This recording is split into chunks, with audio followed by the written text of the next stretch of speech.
semuanya. Sebelum itu, perkenalkan nama saya Yuni Wulandari dengan NIM 25020074196. Saya dari kelas 2025A. Di sini saya akan membuat sebuah video untuk memenuhi tugas akhir mata kuliah keterampilan berbicara. Saya memilih untuk beraktivitas berpidato. Tema yang saya ambil adalah tentang pendidikan. Jadi, selamat nonton. Assalamualaikum warahmatullahi wabarakatuh. Salam sejahtera bagi kita semua. Salam Om Swastiastu, Namo Buddhaya, salam kebajikan. Rahayu, rahayu, rahayu. Pertama-tama, mari kita panjatkan rasa puja dan puji syukur kita atas kehadirat Allah Subhanahu wa Ta'ala, Tuhan semesta alam, yang telah melimpahkan nikmat, rahmat, serta hidayahnya pada kita semua, sehingga kita senantiasa dalam keadaan sehat walafiat tanpa halangan apapun. Kedua kalinya, salawat serta salam semoga tetap tercurahkan kepada Nabi junjungan kita, Nabi Muhammad SAW, yang telah menuntun kita pada jalan yang benar. Ketiga kalinya, saya ucapkan banyak-banyak terima kasih kepada Bapak Ibu dosen pengampu serta teman-teman yang telah memberikan saya kesempatan untuk berdiri di sini dan menyampaikan sebuah pidato. Teman-teman yang berbahagia, pendidikan merupakan napas peradaban. Tanpa pendidikan, kita tidak akan memiliki masa depan. Tanpa pendidikan, bangsa tidak memiliki arah.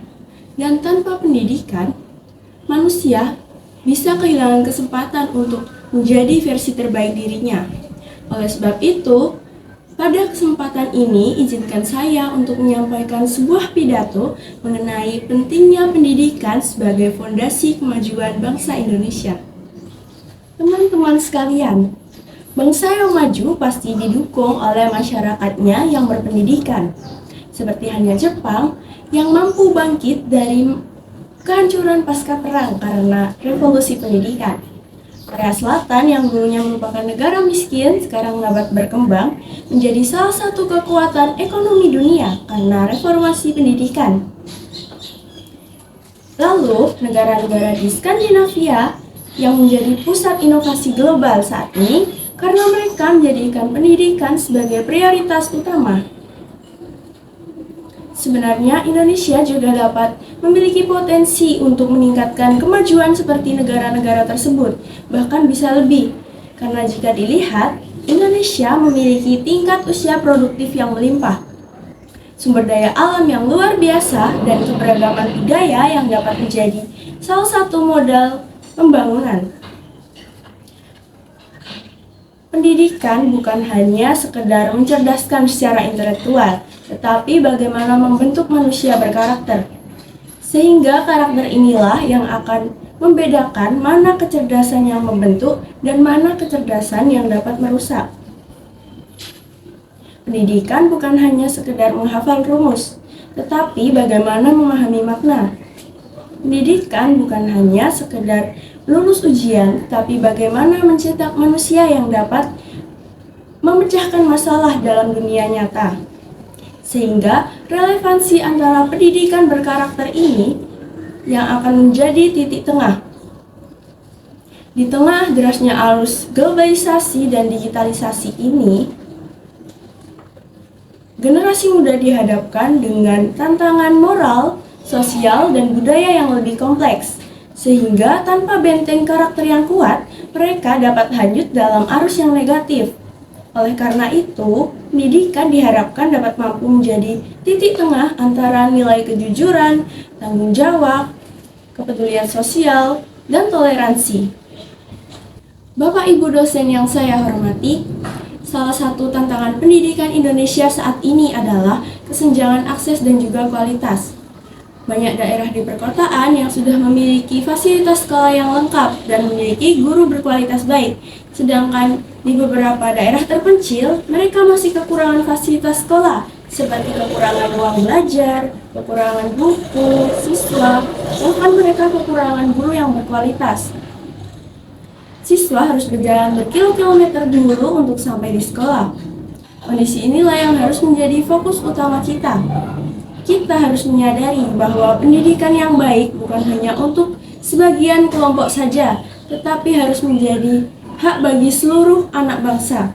Setiap anak, baik yang dari daerah perkotaan, pedesaan, pegunungan, pesisir, mereka semua memiliki hak yang sama.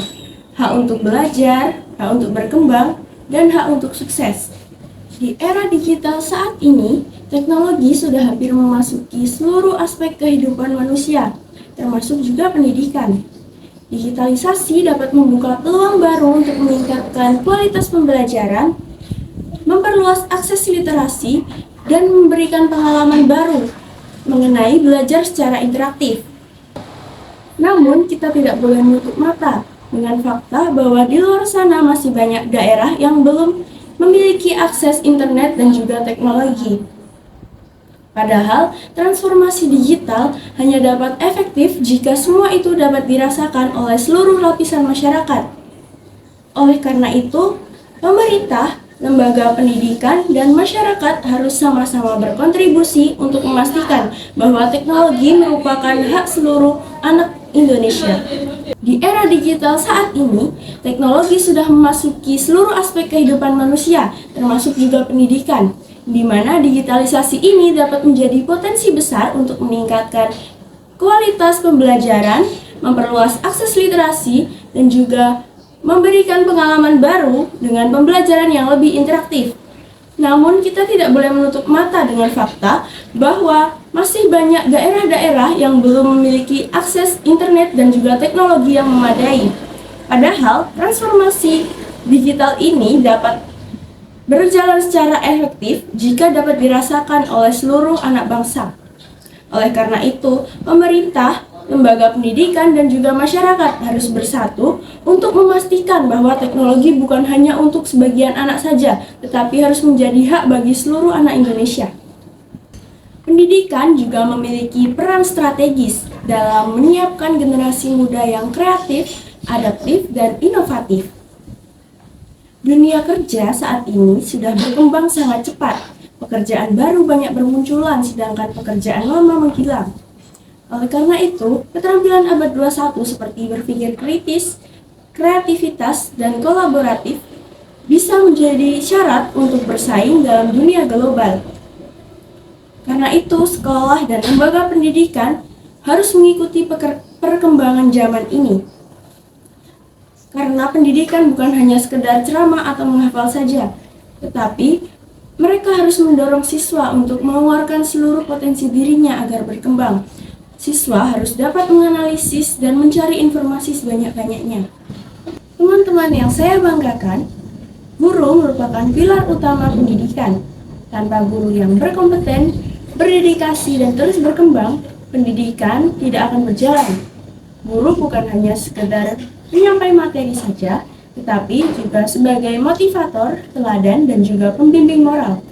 Karena itu, peningkatan kualitas guru harus menjadi perhatian utama. Guru harus mendapatkan dukungan, pelatihan, dan juga penghargaan yang layak. Profesionalisme guru juga harus disertai dengan kesejahteraan yang memadai, sehingga guru dapat mencurahkan seluruh pikiran dan tenaga mereka secara optimal tanpa memikirkan beban ekonomi. Selain guru dan juga sekolah, peran keluarga juga sangat penting. Pendidikan yang ideal tidak akan berjalan tanpa dukungan dari keluarga. Orang tua merupakan pendidik pertama dan utama bagi anak-anak.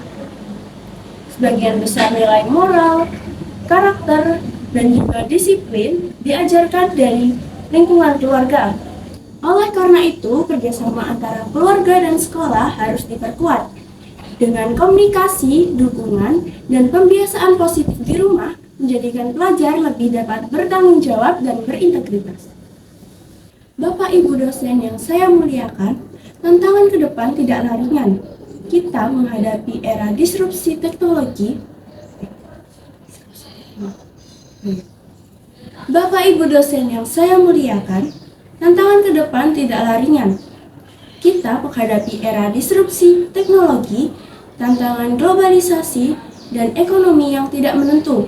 Namun, saya percaya bahwa selama kita berkomitmen bersama-sama untuk memajukan pendidikan di Indonesia, kita akan dapat menghadapi seluruh tantangan tersebut. Anak-anak adalah harapan bangsa. Mereka adalah calon pemimpin masa depan.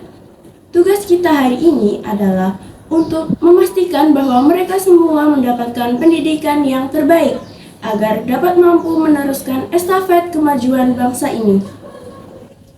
Sebagai penutup, saya ingin menegaskan bahwa pendidikan adalah investasi jangka panjang. Hasilnya memang tidak langsung terlihat dalam sekejap. Namun, pengaruhnya dapat menentukan nasib bangsa selama puluhan hingga ratusan tahun ke depan. Jadi, mari kita bangun sistem pendidikan yang inklusif, berkarakter, berdaya saing, dan relevan dengan perkembangan zaman. Mari kita jadikan pendidikan bukan hanya sebagai ruang belajar, tetapi juga sebagai ruang untuk bermimpi dan menata masa depan. Dan yang paling penting, mari kita jadikan pendidikan sebagai gerakan nasional yang melibatkan seluruh elemen bangsa. Dengan tekad, kebersamaan, dan komitmen, saya yakin bahwa Indonesia dapat berubah menjadi negara yang maju, berpendidikan, dan bermartabat. Demikian apa yang dapat saya sampaikan. Semoga apa yang kita lakukan hari ini dapat sebagai amal baik dan juga berkomitmen untuk kemajuan pendidikan Indonesia. Terima kasih kepada Bapak, Ibu, dan teman-teman yang telah mendengarkan pidato saya. Apabila ada kesalahan baik ucapan maupun perbuatan, saya memohon maaf sebesar-besarnya. Akhir kata saya ucapkan wassalamualaikum warahmatullahi wabarakatuh. Baik teman-teman, itu tadi adalah aktivitas berpidato dengan tema pendidikan yang dapat saya lakukan. Semoga apa yang saya sampaikan tadi dapat bermanfaat bagi kita semua. Kurang lebihnya saya mohon maaf. Saya Yuni Wulandari, izin pamit untuk undur diri. Sekian dari saya. Wassalamualaikum warahmatullahi wabarakatuh.